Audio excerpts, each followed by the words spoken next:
la gloire de Dieu. Alléluia. Acclame Jésus très fort. Soyez tous bénis. À qui Dieu a fait du bien cette semaine?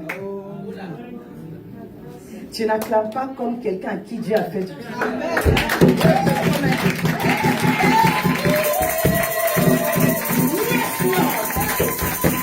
Alléluia. Dieu est bon pour nous. Écoutez, il ne faut pas dire j'ai le souffle de la vie. C'est pas rien que. Il y a des gens qui n'ont pas pu se réveiller ce matin. Toi, tu es là. Et puis tu acclames comme si Dieu te devait quelque chose. Hein, tu es en train de dire à Dieu, il manque l'autre là. Il manque quoi? Il manque rien. Acclame Jésus.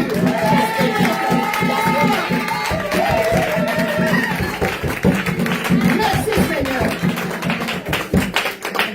Soyons reconnaissants à l'Éternel. Voilà. Alléluia. Nous sommes dans le 9e mois. Et le chiffre 9 a beaucoup de symbolique. Alléluia. Au 9e mois, tu es à terme et tu dois enfanter quelque chose. Regarde ton voisin et dis, la stérile enfantera. Alléluia. Et je vais enfanter. Ce mois de septembre, toutes les bénédictions à la porte de septembre 2025, à la porte de mon mois, au nom de Jésus. Voilà, acclame Jésus.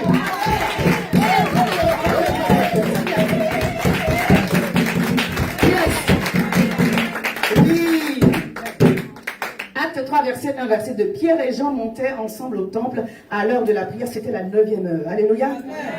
Même sur le plan naturel, je donnais l'exemple à la prière. Ne manquez pas la prière du vendredi, du premier vendredi. Elle est très, très, très importante parce qu'on présente le mois au Seigneur. Le Seigneur me rappelait encore et je le partageais. Quand on compte jusqu'à 9, on passe à une autre décimale. Là, on est arrivé au terme de quelque chose, on doit passer à autre chose. Quelqu'un est d'accord avec moi? Amen. Alléluia. Amen.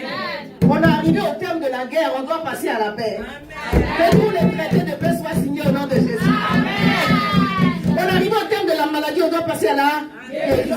Merci Jésus. Alléluia. On est arrivé au terme du manque, on doit passer à la abondance. Tu es avec moi. Alléluia. On est arrivé au terme de la mort, tu dois passer à la vie. La vie, on a abondance. Au nom de Jésus. On est arrivé au terme de la stérilité. Tu dois passer à l'enfantement. Au nom de Jésus. Alléluia. Pour entrer, il faut sortir de quelque part. Et nous sommes en train de sortir des humiliations. Nous sommes en train de sortir des épreuves inutiles. Nous sommes déjà sortis. Alléluia. Mais vous savez, quand Dieu délivre, le diable veut retenir encore. Mais nous savons que là où se trouve l'Esprit de Dieu, se trouve la liberté. Et que nous sommes affranchis afin de servir à la gloire de l'Éternel. C'est pourquoi nous regardons de l'avant et nous poursuivons le chemin que le Seigneur nous a accordé. Alléluia. À la 9e heure dans ce texte, il s'est passé quelque chose. Il y avait un boiteux de naissance. Quelle que soit la durée de la situation et du problème, Dieu dit, c'est le terme aujourd'hui. Ici et maintenant, ça se passe maintenant. Ici et maintenant, il vient de toucher. Ici et maintenant, ça se passe maintenant. Ici et maintenant, quel que soit le temps que la maladie a pris, Dieu dit, la fin, c'est ici et maintenant.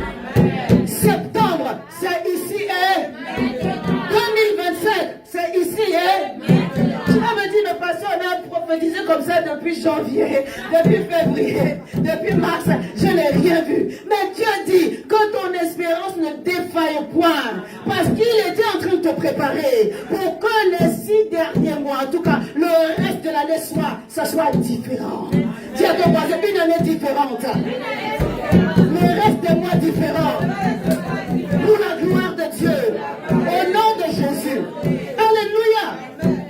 Si Tom était boiteux de naissance, vous pouvez dire, comme ça a duré, je peux ne plus espérer que Dieu guérisse la foi de quelqu'un. Moi j'ai dit moi déjà, Dieu Seigneur guérit ma foi. Alléluia. Oui. Si tu arrêtes d'espérer à cause des expériences douloureuses, tu arrêtes de recevoir. Je peux le redire? Amen. Ah oui? Si tu es déçu Et on peut être déçu, il y a des fois vraiment, tu as mille fois raison d'être déçu. Mais le Seigneur dit, n'arrête pas d'espérer. Amen. N'arrête pas de continuer à croire. Amen. Que l'Éternel, ton Rédempteur, se lèvera le dernier. Amen. Job avait toutes les raisons de ne plus croire. Au point où sa femme a dit, maudit Dieu et meurt. Vous savez, des fois on dit, tel était malade depuis 18 ans, l'autre était malade depuis 12 ans. Mais ce temps, on dit, il était malade depuis sa naissance. Donc il pouvait arrêter de croire. Mais à la 9e heure, il s'est passé quelque chose. En ce 9e mois, il se passe quelque chose. Il se passe quelque chose. Alléluia. Dieu dit, la stérile enfantera. Je vais vous lire quelques versions avant de laisser la place à la prophétesse. La version de Luc II, notre texte de base dit, réjouis-toi stérile, toi qui n'enfantes plus, fais éclater ton allégresse et ta joie, toi qui n'as plus de douleur, car les fils de la délaissée seront plus nombreux que les fils de celle qui est mariée, dit l'Éternel. Parole de vie dit, réjouis-toi Jérusalem, toi qui n'as pas d'enfant. Alléluia. Amen. Pousse des cris de joie et sois heureuse. Vous voyez le contraste? Tu as une situation malheureuse, tu as une situation défavorable, mais Dieu dit, commence par te réjouir. Amen. Commence par être content. Amen. Et il ne t'appelle pas stérile pour dire que tu vas rester dedans. Non, il t'appelle stérile pour dire que c'est ta situation actuelle. Commence à te réjouir dans la stérilité. C'est pourquoi il dit, réjouis-toi stérile. Mais Dieu, quand il te regarde pas, il ne te voit pas stérile. Quelqu'un me comprend? Amen. Alléluia. Amen. Mais il dit, dans ton état actuel de délaissé, réjouis-toi. Dans ton état actuel de malade, réjouis-toi. Dans ton état actuel d'opprimé, réjouis-toi. Amen. Tu es dans une situation qui ne donne pas envie de se réjouir, mais Dieu dit, réjouis-toi. Amen. Alléluia. Amen. Mais pourquoi je dois me réjouir alors que la situation ne donne pas lieu de se réjouir?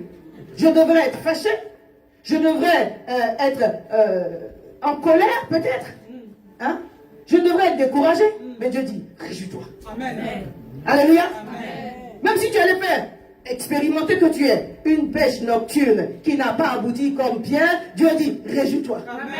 Prépare ton cœur aux grandes choses qui arrivent. Amen. Non, est-ce que tu es avec moi? Amen. Alléluia. La parole de Nouvelle Bible du Seigneur dit, pousse des cris de joie, femme stérile, toi qui n'as pas accouché. Donc on comprend très bien, c'est pas quelqu'un qui n'a plus accouché, c'est quelqu'un qui n'a pas eu du tout d'enfant. Il dit, éclate en cris de joie et d'allégresse. Alléluia. Faites Amina Lélé, Amina Lélé, Amina Lélé, Amina Lélé, Amina Lélé, Amina Lélé. On dit, mais quel est le sujet? Tu dis, le sujet arrive. Amen. Alléluia. Le sujet vient. Parce que mon Dieu est au contrôle. La version de King James dit la même chose. Et 1 Samuel 2, verset 5 dit, ceux qui étaient rassasiés se louent pour du pain. Et ceux qui étaient affamés se reposent. Même la stérile enfante 7 fois. Je suis venu t'annoncer prophétiquement une parole de guérison. Amen. Alléluia. Quand on dit la stérile enfantera 7 fois, ça veut dire que sa stérilité est confirmée. Mais Dieu aussi, pour glorifier son nom, va faire en sorte qu'un miracle sorte de cette situation de stérilité. À la base, lorsque Dieu a béni l'homme et la femme, dans Genèse 1, il a dit soyez féconds, soyez multipliés. La stérilité ne fait pas partie du programme de Dieu pour personne. Vous avez compris qu'on est dans un domaine spirituel, donc dans le royaume des cieux, il n'y a pas de genre. Donc quand je parle de la stérile, je parle aussi de l'homme et de la femme en même temps. On est d'accord? Alléluia. La bénédiction originelle dit, Genèse 1, verset 27, Dieu créa l'homme et la femme. Il les créa à l'image de Dieu, il créa l'homme et la femme. Dieu les bénit, Dieu dit, soyez féconds, multipliez, remplissez la terre et l'assujettissez. Et dominez sur tous les poissons de la mer, sur les oiseaux du ciel et tout ce qui se meut, tout animal qui se meut sur la terre. Donc à la base, Dieu t'a fait pour être fécond, multiplié, alléluia. Et de répondre sur la terre de toutes les grâces qu'il a enfouies en toi. Amen. Mais la stérilité vient d'où? Le mal vient d'où? Du fait que l'homme et la femme ont péché. Et donc certaines choses ont été ouvertes, en tout cas le diable a donné par la désobéissance de l'homme, entrer dans le mal et dans les conséquences du mal. Donc en tant qu'enfant de Dieu, on peut avoir on peut subir une certaine forme de stérilité. Mais gloire au Seigneur, à cause du sacrifice de Christ à la croix. Quelle que soit la nature et la forme de la stérilité. Parce que tu peux avoir une stérilité physique, comme je dis, à cause du péché, à cause du mal. Le mal, à cause du péché, à cause de la désobéissance, le mal est rentré dans la vie de l'homme. La maladie est rentrée dans la vie de l'homme. La mort est rentrée dans la vie de l'homme. La stérilité est rentrée dans la vie de l'homme. Mais gloire soit rendue au sang de Jésus-Christ de Nazareth qui a coulé. Quelle que soit la forme de la stérilité, qu'elle soit physique, si ce sont les organes reproducteurs qui ont des problèmes, quelle que soit, alléluia, amen, la stérilité, qu'elle soit d'origine spirituelle ou même générationnelle. Oh, cette stérilité, elle est terrassée aujourd'hui au nom de Jésus. Mais je vais te dire une chose. Il y a des stérilités qui viennent de Dieu. Amen. Ah, la Bible dit que Anne a été rendue stérile par Dieu. Amen. Rachel a été rendue stérile par Dieu. Je suis en train de prêcher la Bible. Amen. Amen. Alléluia. Amen. Toute stérilité que Dieu engendre a pour but de produire un enfant à la dimension de Dieu. Pour des projets divins qui, toi, peuvent te dépasser. Donc, si tu es dans une forme de stérilité, que c'est Dieu lui-même qui a suscité, je suis venu t'annoncer qu'il a dit et qu'il a dit. Alléluia. Cette stérilité servira à sa gloire et ça prend fin aujourd'hui.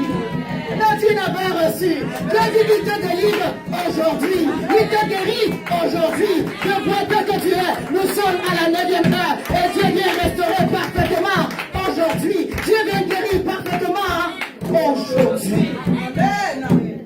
Quand un message est prophétique, bien aimé, la joie qui rentre dans le cœur du prophète n'est pas une joie humaine. Hein? Voilà. Cette joie que je suis en train de ressentir, elle n'est pas en fonction de mes circonstances.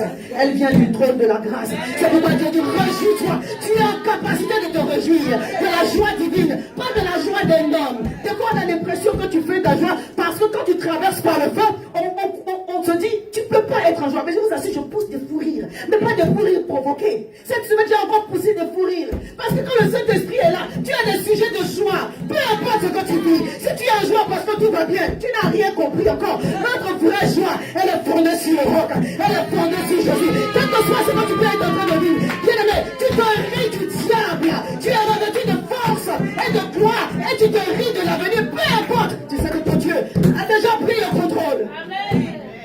Le Seigneur n'a pas dit attends de boire d'abord. Et quand tu vas rendre le témoignage, tu vas te réjouir. Tu as dit ça? Non. Si tu fais ça, c'est que tu n'as pas la foi. Alléluia. Amen. Je voulais te dire tout simplement, ce matin, Dieu peut rendre un homme stérile, une femme stérile, parce qu'il a un projet spécial, un projet unique, un projet surnaturel, un projet qui te dépasse. Alors quand Dieu est en train de te préparer à accoucher, parce que tu es enceinte peut-être de ta destinée, parce que tu es enceinte peut-être de ton ministère, parce que tu es enceinte peut-être de tripler, alléluia. Je crois que la grossesse que nous avons actuellement, c'est pas la grossesse d'un seul enfant. On a beaucoup d'enfants dans notre sein. On a intérêt à avoir de la force, parce que quand Dieu m'a dit de pousser, tu dois être en capacité de pousser. Parce que tu enfanteras certainement. Dis à ta voisine, tu enfanteras certainement. Mon Dieu m'a dit de venir te dire, je remplacerai les années qu'on dévorait la sauterelle. Alléluia. Je vous remplacerai les années qu'on dévorait la sauterelle. Le Génèque, le Asile, le Gaza, ma grande armée que j'ai envoyée contre vous. Est-ce que vous avez compris? Dieu dit, il a envoyé contre certaines personnes. Parce qu'il est en train d'organiser un plan que lui seul maîtrise. Amen. Il faut lui faire confiance. Amen. Il est au contrôle du scénario. Amen. Alléluia. Amen. Il y a des choses là qui sont rocambolesques. Seigneur. Amen. Alléluia. Je disais dans mon voice et dans ma vidéo de la semaine, les roues casse sont derrière nous. Amen. Alléluia. Nous avançons dans le plan divin. Je vais lire ce dernier texte, on va s'arrêter là. Quand Dieu t'accorde une grossesse, et un bébé qui provoque la louange à la gloire de son nom. Qu'on ne dise pas, oh non, quelle femme brave, quelle femme courageuse. Non, non.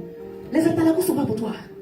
Qu'on ne dise pas quel homme spécial, quel homme intelligent, quel homme brave. Non, non, non. Les atalakos ne sont pas pour toi.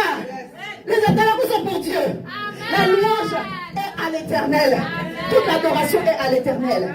La Bible dit que lorsque Ruth a donné ses deux enfants à marier à lorsque Naomi a donné ses 2 enfants à marier à Ruth et Boaz, pour ceux qui connaissent ces textes-là, les 2 femmes n'ont pas eu d'enfants. Alors qu'ils ont vécu pendant 10 ans à Moab. Voilà. Ruth et Orpa n'ont pas eu d'enfants. Parce que Dieu les avait rendus. C'est pas écrit, mais moi je le crois. Amen. Puisque la preuve, Ruth a accouché après. Il y a des stérilités là. Il ne faut pas enlever la malédiction générationnelle dedans. Amen. Alléluia. Amen. Dieu a sa main sur certaines situations. Yes. Amen. Alléluia. Amen. Oui, Dieu a sa main sur certaines situations. On va chercher les raisons. Des fois, on a cherché les raisons, on s'est fatigué. Mais c'est bon de chercher les raisons. Hein? Parce qu'il faut checker le côté générationnel. C'est pas là. Non, il faut checker. Tu checkes le côté générationnel. Oh non, ça c'est pas générationnel, on balait ça. Tu cherches le côté des liens de sang. On dit il y a lien de sang. Tu regardes le sang là. Tout le monde, il n'y a pas de problème dans la famille. Mais toi, ça s'est arrivé sur ton tour. Tu as compris que c'est quelque chose que Dieu est en train de faire. Amen. Je parle à quelqu'un. Alléluia. Honnêtement, dans toutes les familles, il y a des problèmes qui se répètent. Voilà, il n'y a pas une famille qui va dire, chez nous là, au niveau de telle situation, par exemple, je prendrai le domaine familial, personne n'a de problème au niveau de la famille. Il n'y a pas une famille sur la terre ici qui existe comme ça. Parce que, en fait, le diable a ciblé la famille pour la détruire. Puisque c'est Dieu qui a institué le mariage et la première famille. Donc, pour contrer le plan de Dieu, il attaque les familles. Ça, c'est son projet qu'il a installé. Je parle à quelqu'un. Des fois, tu dis que c'est les esprits territoriaux. C'est pourquoi il faut être attentif. Moi, il y a des situations dans lesquelles aussi m'a dit que ce sont les esprits territoriaux. Il peut y avoir des liens de sang. Mais il faut bien checker. Donc, on procède par élimination. Amen. Alléluia. Je n'ai pas dit que pour tout le monde, Dieu est à la base. Comprenez-moi très bien. Mais il y a des stérilités qui sont divines. Parce qu'en fait, Dieu ne va pas te laisser stérile, puisqu'à la base, il dit que tu veux que tu prospères, que tu te multiplies. Ça veut dire qu'il y a un temps où il mettra fin à cela, afin de glorifier son nom. Et ce mois de septembre, il y a des choses qui vont prendre fin. Alléluia. Pour ce qui n'aura pas pris fin en septembre, ça va se passer en octobre. Mais cette année 2025, tu verras la gloire de Dieu se manifester. Acclame ton Dieu. Alléluia. Je dis que je ne vais pas prêcher, je vais toujours ça. Comme je dis sur mon texte, je m'arrête là. Ruth 4, verset 13 et verset 17. Boaz prit Ruth, qui devint sa femme. Il alla vers elle. Point, et l'Éternel permit à Ruth de concevoir. Alléluia.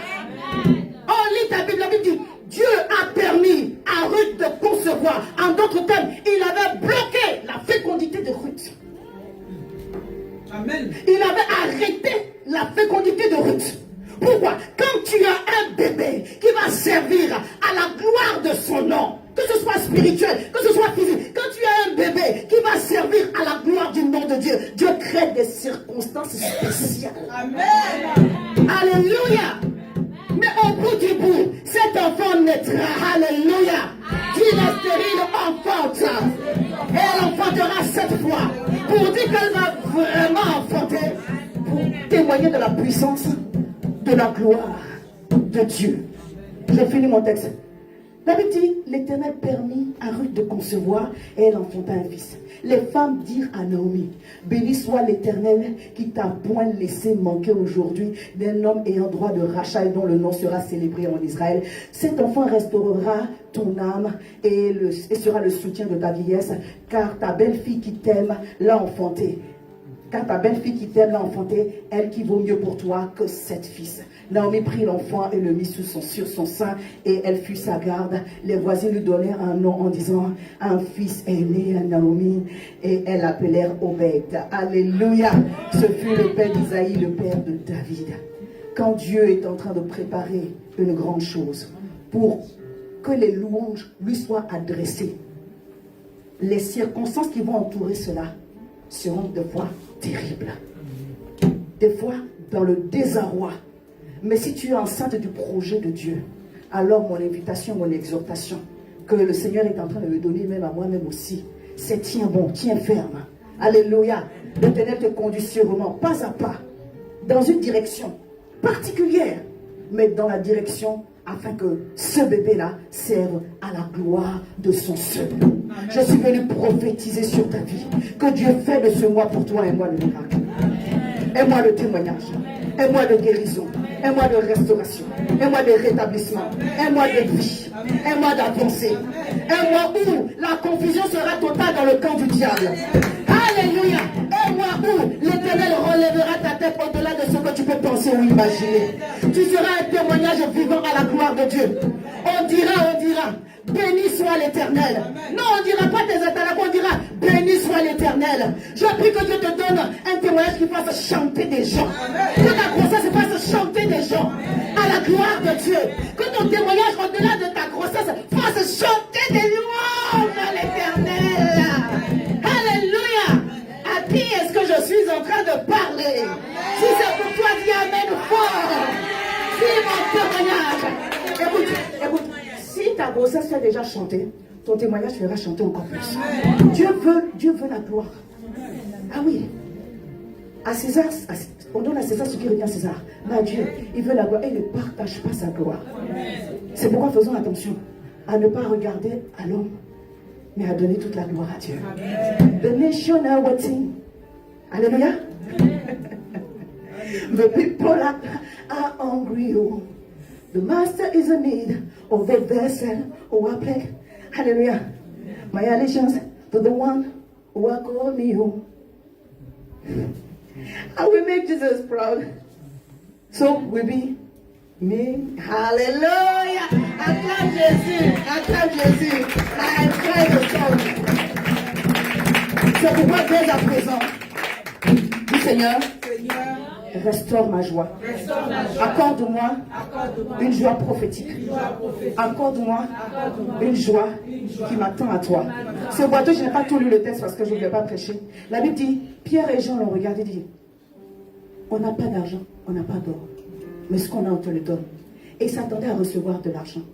Il n'a pas reçu de l'argent, mais comme il s'attendait encore à recevoir, malgré le fait qu'il était malade depuis sa naissance, il a reçu.